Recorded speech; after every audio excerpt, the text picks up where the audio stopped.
నమస్తే, welcome to okay TV. నేను ప్రస్తుతం మనతో పాటు ఎంఆర్పీఎస్ రాష్ట్ర అధ్యక్షులు గోవింద్ నరేష్ అన్నారు. ఒకసారి మాట అన్న చెప్పండి, మీరేమో 7 దాకా పెద్ద ప్రోగ్రామ్ చేస్తామని ఇన్ని రోజులు చాలా ప్రెస్ మీట్లు అయితే పెట్టారు. ఈ రోజు ప్రభుత్వం ఒక 6 రకాల షరతులతో మేము దీన్ని నిరాకరిస్తున్నామని చెప్తుంది. ఎందుకు ఈ షరతులు ఎందుకు పెట్టాల్సి వచ్చింది? దీని వెనుక ఎవరు వస్తాం అనుకుంటున్నారు? అవి షరతులు కాదు, కారణాలు కాదు, కేవలం సాకులు మాత్రమే. ప్రభుత్వానికి ఈ వేల గొంతుల లక్ష డప్పుల సాంస్కృతిక ప్రదర్శన జరగడం ఏమాత్రం ఇష్టం లేదు. మాదిగ జాతి తమ ఆకాంక్షను సాంస్కృతిక రూపంలో డప్పు రూపంలో వ్యక్తపరచడం అనేది ప్రభుత్వానికి ఇష్టం లేదు. అందువల్లనే ఈ కార్యక్రమానికి, ఈ మహత్తరమైన కార్యక్రమానికి ప్రభుత్వం అనుమతి ఇవ్వలేదని మేము స్పష్టంగా భావిస్తున్నాం. గతంలో హైదరాబాద్ కేంద్రంగా అనేక పార్టీలు, అనేక ఉద్యమ సంఘాలు, అనేక కుల సంఘాలు పెద్ద ఎత్తున ప్రదర్శనలు నిర్వహించే సందర్భాలు ఉన్నాయి.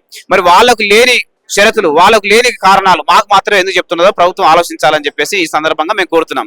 తెలంగాణ రాష్ట్ర ప్రభుత్వం, ముఖ్యంగా రేవంత్ రెడ్డి గారి నాయకత్వంలో కొలువుదీరిన ప్రభుత్వం వాళ్ళ ప్రజాస్వామ్యాన్ని పునరుద్ధరిస్తామని, ప్రజల హక్కులను పరిరక్షిస్తామని, నియంతృత్వాన్ని, నిరంకుశత్వాన్ని పారదూలి ప్రజాస్వామ్య స్వేచ్ఛాయుత పరిపాలన అందిస్తామని వాళ్ళు పేర్కొనడం జరిగింది. మరి ఈ దేశంలో, ముఖ్యంగా తెలంగాణ రాష్ట్రంలో అట్టడుకులమైన మాదిగలు చేసే ఒక సాంస్కృతిక ప్రదర్శనకు మీరు అనుమతి ఇవ్వకపోతే ఇది ప్రజాప్రభుత్వం ఎట్లవుతుందో ఒకసారి వాళ్ళు ఆలోచన చేసుకోవాల్సిందిగా ఈ సందర్భంగా మేము విజ్ఞప్తి చేస్తున్నాం.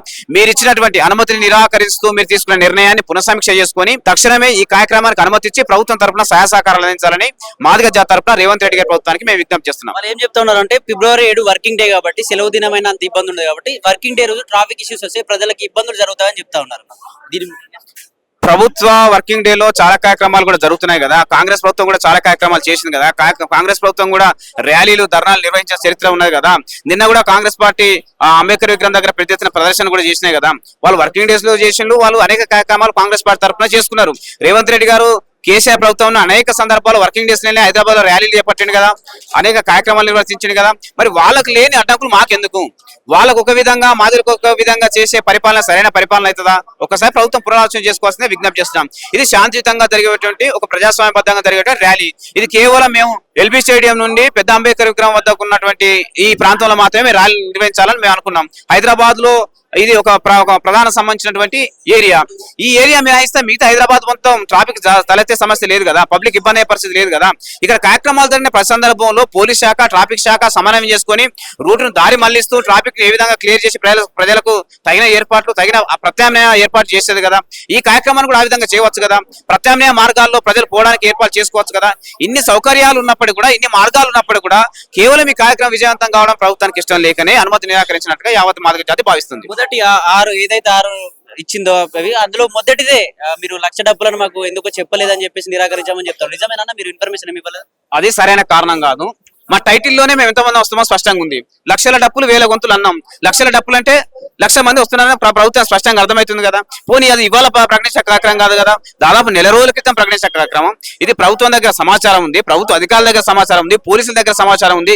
ఎంత మంది వస్తున్నారో నిర్దిష్టంగా సమాచారం ఇవ్వలేదు కాబట్టి మేము అనుమతి ఇవ్వట్లేదు అనేది సరైన పద్ధతి కాదు, సరైన ఆలోచన కానే కాదు. ఎందుకంటే మా టైటిల్లో, మా కార్యక్రమ పిలుపులోనే వేల గొంతులు 1,00,000 డప్పులు అన్నాం. అంటే 1,00,000 మంది డప్పులు పట్టుకొని వచ్చే కార్యక్రమమే 1,00,000 డప్పుల కార్యక్రమం. దాంట్లోనే సంఖ్య ఎంత ఉన్నదో స్పష్టంగా అర్థమవుతుంది. అది అర్థమైన తర్వాత కూడా దాని కారణంగా చూపడం అనేది సరైన చర్య కాదు. అయినా ఈ ప్రభుత్వం నుంచి అనుమతి రాకపోతే నెక్స్ట్ ఎంఆర్పీఎస్ నాయకుల నుంచి కావచ్చు, మందకృష్ణ మాదిగ నుంచి ఎట్లాంటి కార్యాచరణ ఉండబోతుంది?